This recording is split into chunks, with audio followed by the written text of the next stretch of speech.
cool. Sweet, yeah.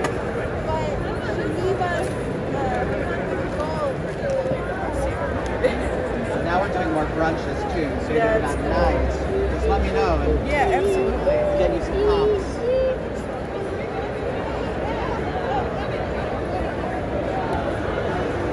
Hi, I'm Becca Whitaker. Subscribe to Raze Chaos. What's next? And then it'll ask a few others. And welcome back, everybody. My name is Raze Chaos. You've made it back to my channel, and yeah, you see how quickly Raze gets on top of things, and see how quickly Raze will take care of a problem when he sees it. To the best of his ability, he gets right on stuff, and yeah, just last week it was Raze was doing a comic book cover, and in that video he mentioned that that comic book cover was the only Hal Jordan pop that he actually had. And considering Raze has got a lot of Green Lantern figures, or pops, I mean, we're talking, we've got Guy Gardner, we've got Kilowog, we've got Chip, we've got Alan Scott, several Green Lantern characters, but he didn't have the OG. He didn't have Hal Jordan, like arguably the greatest Green Lantern of all, and that just didn't make sense. So, you know, short of John Stewart, Raze is like, yeah, these are characters that Raze really needs. So, ta-da! Green Lantern, Guardian of the Galaxy. Thankfully, they did do reissues of the DC's classic characters, and Green Lantern was one of them. That was a big thing, and Raze was just like, how can I not have Green Lantern? I mean, I've got the comic accurate Guy Gardner. That's why Raze didn't have to get the movie version. Not that he didn't like that, but like, yeah, you know, it's just like, I've got a Guy Gardner. I don't need one that doesn't look as good. But yeah, as far as Hal Jordan goes, Raze didn't have one, so Raze gets to add a long overdue DC character. Raze tends to go for the obscure characters, but you know, if you just go obscure, you don't have the basic framework. And as far as Raze is concerned, the basic framework of the DC universe is best exemplified through first the Justice Society, but mainly the Justice League. And that's due to their classic, original, pre-crisis lineup, where you had Superman, Batman, the big seven, you know. You've got to have Superman. You've got to have Wonder Woman. You've got to have Batman. You've got to have The Flash. You have to have Green Lantern. Possessor of an incredible power ring, the Green Lantern has the ability to perform amazing feats against evildoers. And then Martian Manhunter and Aquaman. If you take those 7 characters, you can pretty much link the entire DC universe together through those 7. It kind of goes. Some people will like to leave Martian Manhunter out of that and call it the Big Six, but yeah, Martian Manhunter doesn't get near enough love. You don't get near as much love as you deserve. But yeah, you take those 7 characters and you can literally trace the majority, if not all, of the entire DC universe back to those characters. If you want to go back further, you can go to the Justice Society, which had similar characters, but that's where the Silver Age is really where they expanded, because you know, originally you just had the characters and very few, and a couple sidekicks, but when you move to the Justice League, that's when you'd have like that's where they would start introducing new characters into other series, new characters to spin off into other series. So that's where that pretty much comes from, and that's where Raze gets his Big Seven, Big Seven that links the entire DC universe together. I won't say there aren't strays that don't figure into this, but yeah, you can pretty much track them all to, if not those 7 characters, one of the characters that came from that, and that's kind of fun if you really want to pick a character and trace it back to, which of the 7 that they come from. It can be a lot of fun. Raze has done it before as a little game. As a matter of fact, if you want to, if I get enough reactions in the comments asking me to do so, Raze would be happy to play that game and actually do a video of him tracing, the initial character and connecting them back to one of the Big 7. So, I don't think it would be that interesting, but, to me it's easy, but I'll leave it to you guys if you want to give that a try and see how that works. Mind if I ask what this is all about? Right now, we're getting back to the fact that I've got one of the Big 7 right here, and we're going to go ahead and put this guy away, and we are going to talk about this. Great Nebula, the power lantern's gone dead. Wait, Green Lantern. With my radio, sometimes this makes it work. Good work, Cairo. So Hal Jordan first appeared. Everybody, it's not uncommon knowledge that Green Lantern first appeared in Showcase number 22. It was soon after the Flash made his Silver Age debut. Julius Schwartz wanted to take the old and tired superheroes that DC had been using, and because a lot of them were based around folklore and myths and that kind of stuff, and just fantasy elements. And Julius Schwartz really kind of saw the thought of, everything in the 50s was about the atomic age. So he was thinking, we need to give these characters more scientific origins. We need to give them, just show them in a more scientific route instead of, fantasy routes. That's why a lot more characters lent themselves into science fiction. That's why Barry Allen went from, the Flash went from being, Jay Garrick was a scientist, but he inhaled hard water fumes, and that's what gave him his speed.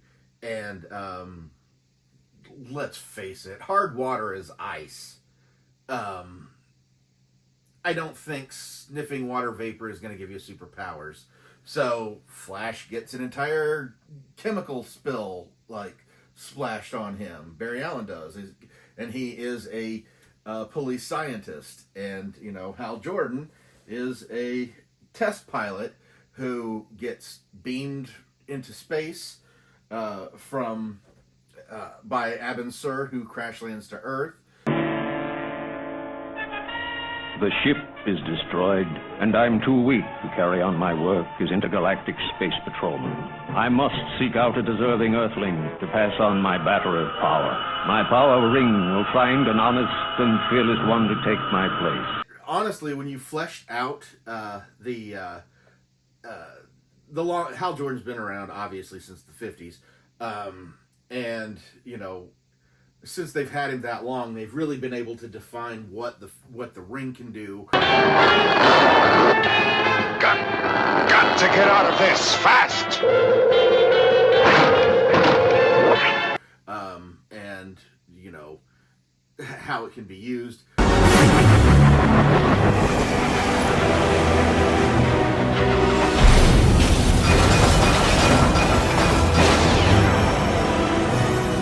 So if there was any hard part with Hal Jordan, was explaining how exactly was Abin Sur so injured that he couldn't control his spaceship and it crash landed into Earth.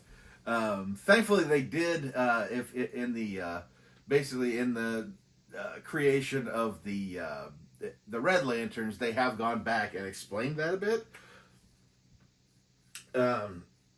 But that was always a big question. It's like, his ring protects him for everything. What the heck happened to Abin Sur? I know, right? That he got that messed up that he had to, toss his ring to Hal Jordan. They've shown in later issues of Green Lantern and the Green Lantern Corps, where if a lantern was killed, the ring would just immediately fly back to Oa. So the idea of finding a successor right then and there was kind of what? It was just the more they go on, the more defined the powers got, and gets explained. It's very interesting. If you're a Green Lantern fan, obviously you're a big fan of this. But the only thing it really did, because people like the nuance and they like to get more detailed, they like to get in there. The only thing it really complicated was how exactly was Abin Sur so messed up that he was, first of all, he was in a spaceship, which, I mean, Green Lanterns don't tend to use spaceships. I mean, Hal Jordan was flying immediately with his ring. Why did it take so long for them to introduce the Guardians? We thank you, Green Lantern. Always at your service, Guardians of the Universe. They had Julia Schwartz had pushed Green Lantern, basically gave the task to John Broome and Gil Kane. And Gil Kane, basically his contribution to the Green Lantern image was that he basically took, Gil Kane being the artist, he wanted to give Hal Jordan a bit of a personality, which, granted, Hal Jordan's kind of known for having a very bland personality. What, did I leave the toilet seat up or something? But initially, when they were putting him out and making him a test pilot, which was one of the coolest jobs of the time, Hal Jordan, test pilot, becomes the Green Lantern. He basically was modeling Hal Jordan around Paul Newman. And John Broome had already been considering, had already had things in his mind that he would like to create. And when he was given the task of revamping Green Lantern, he kind of added some of that into the Green Lantern mythos. One of the earlier telltales is from an earlier issue. Or an earlier issue that John Broome had worked on. He'd worked on a character called Captain Comet, who is a great character that they just don't use. But basically, there was a Captain Comet story, and the story itself was actually called The Guardians of the Clockwork Universe. So, yeah, you could see a lot of elements in that story, obviously from the title, that ended up finding a home in the Green Lantern mythos. So, yeah, I mean, he is a big deal. We've got business with your husband. What? John? Hal Jordan, another time shift. I'm up to speed. Carry on. He is another one of those characters that has been around. They've kind of run the gamut. They have done stories where Hal Jordan was, the test pilot, the fearless test pilot. They have shown stories where that he found out that that the ring actually had to alter his mind to make him capable not having any fear, which was one of the things that they used to boast on big time. But in all honesty, there really is people that don't have fear tend to be a little bit psychotic. That's a sign of a severe mental issue.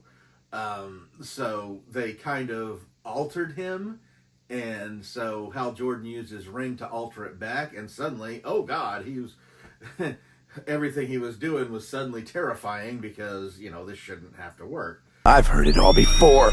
They did a storyline like that, and of course, obviously, they've retconned and taken stuff in and out. They've had Hal Jordan do the traditional go bad, where he, after the death of Superman and the destruction of Coast City, he goes wild, and in his grief, he succumbs to the creature called Parallax, which eventually possesses him, and he eventually gives his life. But then, of course, they're not going to get rid of Hal Jordan, so they brought him back as the Spectre for a while, and that just didn't even really make sense because the Spectre is a spirit of vengeance, and then suddenly the Spectre's got a Green Lantern emblem on his chest, and it just never... I mean, they gave it a good shot, but it never really gelled like it should. Our ring won't work on these yellow comets. I'll have to move the Earth out of the way.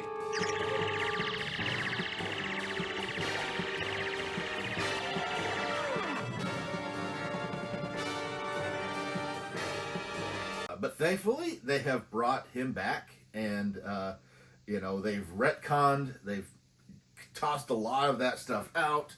New 52, Rebirth, all that stuff. They just kind of melted him down to what the people wanted, and they're going from there. I love the expansion of the different lantern rings, the different colors, the combinations, the effects the rings have on each other. That's been a fun trip, and I think the funniest part about all that is that you knew from the very beginning when they were having different colored rings that Hal Jordan at some point was going to wear all of them, and he has one at a time. He has had just about every ring on his finger at one point. He's gone through every Lantern Corps. And of course, several other characters have done it at this point, but you knew that right off that Hal Jordan was going to be one of the first people to do it. He's got a long history. He's got a long,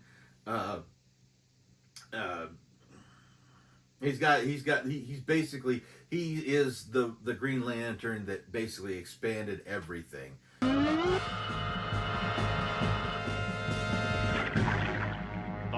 Dome doesn't look very threatening anymore. He's got us! John Stewart and Guy Gardner were his original backups, I guess you'd say. Guy Gardner being the other person that Abinsur's ring initially chose, but chose Hal Jordan because he was closer. And then in a later story, Hal Jordan, who had a very big problem in, I want to say, the late 70s and early 80s, where Hal Jordan had a bad habit of slipping, falling, and hitting his head and knocking himself cold. He did that quite often in the books. Usually a matter of, keeping him from reacting with the ring, but in one such story is where the ring went to find its the next suitable replacement, which was John Stewart. It was just... it's funny how they work these things out. But, Raze is really kind of struggling here, because he likes to give new information, but, Green Lantern's a character that's been out there for so long. He's been in animated things, he's been in live-action things. Even back into the 70s with the Challenge of the Superheroes, there was a Hal Jordan in that, which always cracked me up because well, the way he used to fly used to crack me up, because he would just basically turn his ring on himself and shoot the little beam, and then he'd disappear, and then he'd reappear somewhere else in the same pose. Very badly done. I do believe a documentary on Steel was the only thing that beat them in the ratings that week. It was the only thing that show actually beat, was a documentary on Steel. And that was pretty much way low on a very limited number of things that you could watch, as far as the Nielsen ratings go. Yeah, it was pretty sad. But yeah, he's been in several incarnations of animated movies. He always makes an appearance, or he usually makes an appearance in Justice League stuff, though anymore they kind of pick the Green Lantern they want to use, which I think is cool that is an option now. But it does make me wonder that every other planet has one Green Lantern per planet. At some point they had made it 2 for a little while there. I don't know if they've gone back on that or not. But the fact that Earth has like 5 or 6, and even going back into earlier iterations, there were stories about Green Lanterns that there was a character called Charlie Vickers. I'm just gonna get into this. Charlie Vickers was a character who used to play Green Lantern on TV. And I don't remember if he was exactly replaced Hal Jordan at one point. He was mistaken for Hal Jordan. He was mistaken for Green Lantern. And as a rescue method, the Guardians gave Charlie Vickers a ring and in order to save himself, and essentially put him somewhere out in Nowheresville, like an unpopulated sector, and let it play out being Green Lantern out there. But I mean, he's barely a blip on the Green Lantern radar, and even if you want to look him up, it might take you a minute. I mean, looking up Charlie Vickers is pretty much your only bet. If you won't stumble on him, you have to look directly for him in order to find him. But he is another Earth Green Lantern, and it just fascinates me that Earth has so many people that turn into lanterns. I know that at one point they tried to make it to where they were trying to say initially that Oa was the center of the universe, Oa being where the Green Lanterns were headquarters. But I believe in the Darkest Night or the Blackest Day, whatever storyline that was, they had initially decided that, oh no, Earth is actually the center of the universe, and which we know, in real life that is not the case. So it just seems very strange that Earth has so many different Green Lanterns when every other planet only gets one. Maybe we just have more supervillains. I don't know. Maybe that's the case. But at any rate, you know who Green Lantern is. You know who Hal Jordan is. I mean, come on. You've at least heard his name, so it's really hard to go in and think of things to talk about that really isn't already common knowledge in pop culture. So what Raze is going to do now is Raze is going to go ahead and take this guy out, and we going to have a look at him. In brightest day, in blackest night, no evil shall escape my sight. Let those who worship evil's might beware my power, Green Lantern's light! So this is very, very similar to the figure that is in the that they used for the Funko comic cover. I mean, it would be hard not to. I keep thinking I should have grabbed that out and compared that, but I'll do that on my own time just to kind of check it out for myself. But you can always do that on your own as well. I love that he's holding the ring, and in the comic cover there is energy coming from his ring. That's not here, and I don't believe he's actually holding the lantern in that one, so that's another difference. But I kind of feel like it's the exact same pose. Maybe they did something different with the hair. I'm not 100% positive. I just saw it last week, so but yeah, I'm not positive. This is a good figure. This is a good Green Lantern figure. Really good to have as far as getting this out here, adding it to the Green Lantern collection I already have started.